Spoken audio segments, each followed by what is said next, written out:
It has been drier than a camel's tongue over in St. Louis at the Sinquefield Cup. Draw after draw after draw. Wesley So must be contagious right now. Although, to be fair to him, he has won a couple. He's leading this event. But he's drawn a lot of games this year. But this one is decisive and it's an instant classic. Alireza with white here playing a delayed plow. You're going to see what I mean. So we got Fabiano Caruana with black. I think this is round 6. Yes, round 6 of the Sinquefield Cup. This is a high tension game and so complex. You're going to love this one. So it starts off with this standard Italian game, but now we get knight g5. Is Alireza trying to get in Fabi's head? This is what Hikaru played to beat Fabi in the final round of Norway chess. Now d5 is the standard response.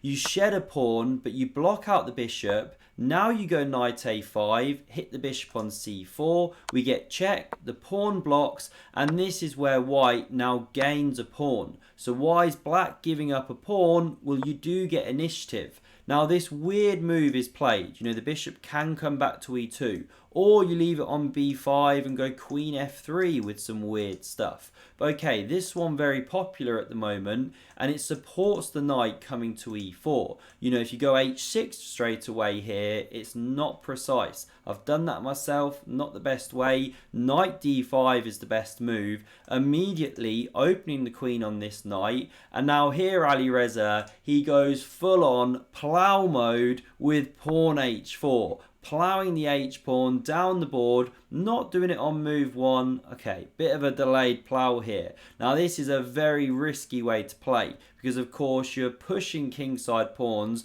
Look at your queenside development. What a game this turns into. The main move, by the way, just retreating the knight.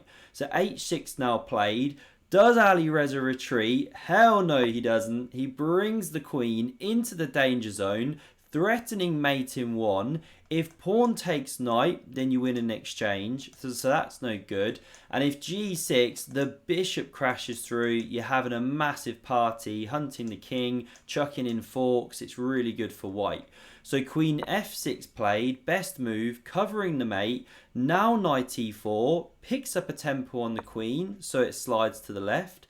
Now we get b3, very logical fianchetto of the queenside bishop, and guess which way this king is going. So g6, kicks back the queen. Now f5, knight f4, also possible by the way, just a different way to play. We're not going to go down too many rabbit holes here or we'll be here all day. So we get knight ec3. Look at the journey that one's been on. It started on g1, already covered half the board. Now bishop g7, bishop b2, castles played, and how to get this one into the game? Well, it hops to a3. Miserable square, but it is headed for c4. So Fabi goes e4 here, taking the centre. You know, this is the classic way to meet a flank attack. Drive through the middle of the board.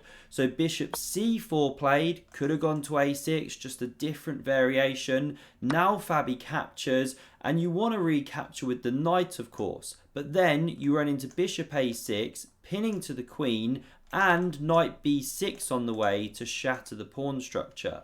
So instead, queen recaptures. Not ideal, and after rook b8, Fabi's looking to hunt that queen. By the way, we're not going to worry too much about some evaluation bar swings here. It is up and down. We'll focus on the major points. So we get castles now played. You do not often see that in this variation. Castles on opposite sides. This is awesome. This is why we love Alireza. He brings the fight. Exciting chess. So Fabi lifts the rook. Drives back the lady. Now we get pawn a5. Look how dangerous this one's going to get in just a moment. And what should Alireza do here? Well, the computer's favourite way to play is takes and then go pawn d3. You know, you can't go pawn d3 immediately or you lose a piece. You've got all this pressure. That's what the computer wanted. But rook he1 played, not the top move here. You know, you're moving a rook away from where you were pushing a pawn. All of these are in a little bit of a traffic jam. You know, white very squashed. I'll draw some more paint just for some fun. And now a4, and do not touch that pawn. Basically, if you capture, you get absolutely smashed to pieces. The lines here are phenomenal. You open the king, you can even sacrifice an entire bishop just to then check the king. And if you block with the knight using this, and then the fact that the queen is pinned, well then there's knight b4 and the queen can move and this, and it's just the most crazy stuff. But this king gets hunted. You know, this is just one sample variation, absolute craziness. Pawn takes, and there's a mate very soon to come. It's mate in 6. You are a queen for a rook up here. I know I flicked through it fast, but there's just too much to cover. Basically, don't touch that pawn, exchange shack, your king gets annihilated. So g3 played by Alireza, looking to cover some knight hop in future.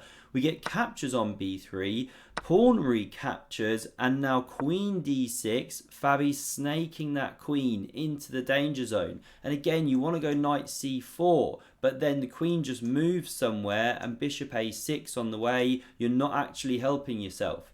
So f3 play, trying to get some counterplay in the centre, chip away at that big pawn.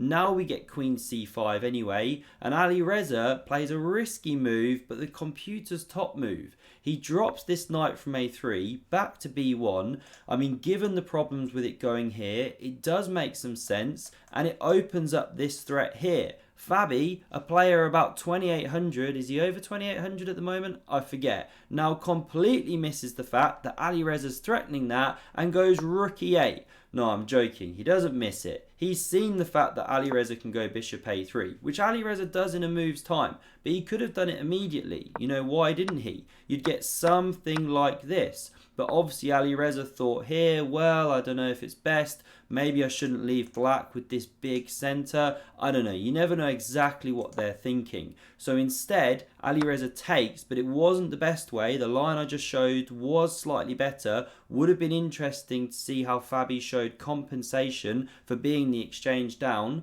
But this is what we saw in the game. Now bishop a3, so a similar line, but you've had this captures inserted. And after queen a5, captures, knight recaptures. Here we get d4, once again, no ability to take, or you're losing a piece down here. But after e3, the variation is subtly different because you opened up this bishop. It now has new options available. And it got me wondering, you know, is this pawn really a problem or is it a liability? What if you go queen f3, preparing to pick it up with the rook?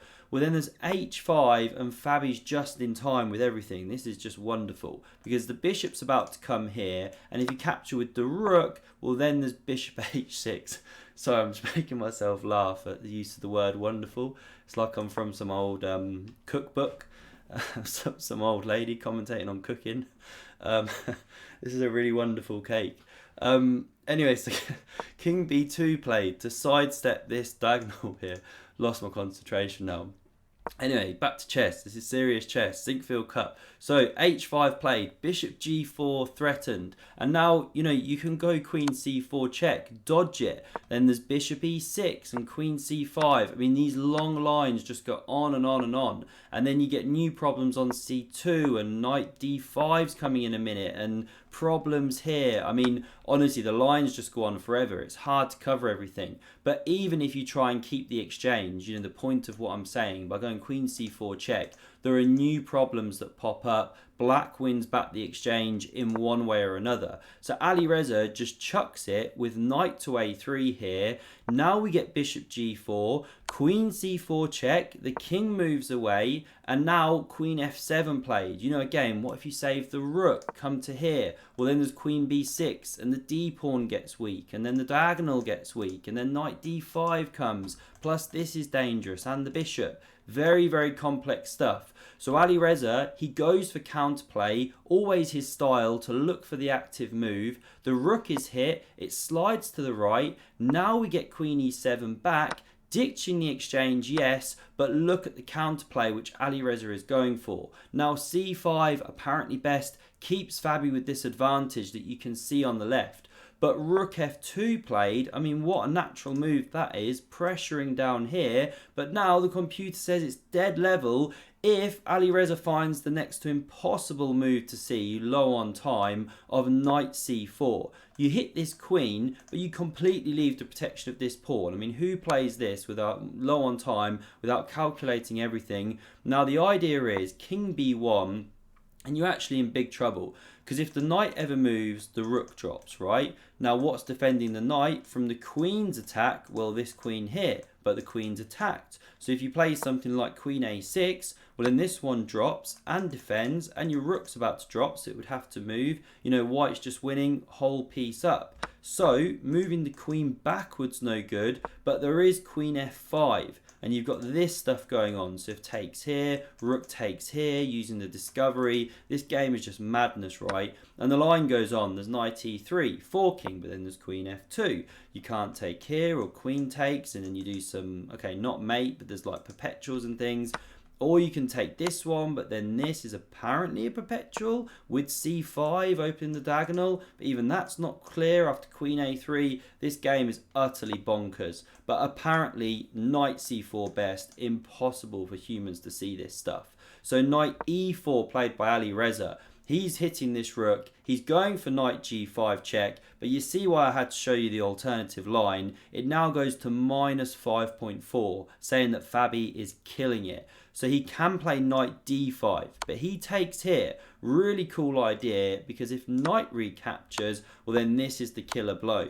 And king steps back, sorry, you're just mating on this c1 square. So the king has to step up, and then not even here and allowing takes, but you can check first. Not only threatening to win the queen, but then you win even more material. In fact, you mate the king. This is one sample line. And if the king steps here, this is a really nice checkmate. You slice down this diagonal. All the pieces working together. Really nice. So we didn't see the rook captured by the knight. Leads to a checkmate. So the king steps back. Now this rook comes to f2. Why would you put it on a square where the knight can take it and everything like that? Well, Fabi wants to cover f7, f8 from Alireza's counterattack. And if captures is played, then not recaptures. It's playable, but not best. Actually, it's very, very good. But the absolute best is taking this knight first, threatening all this nasty stuff, as well as still keeping this threat.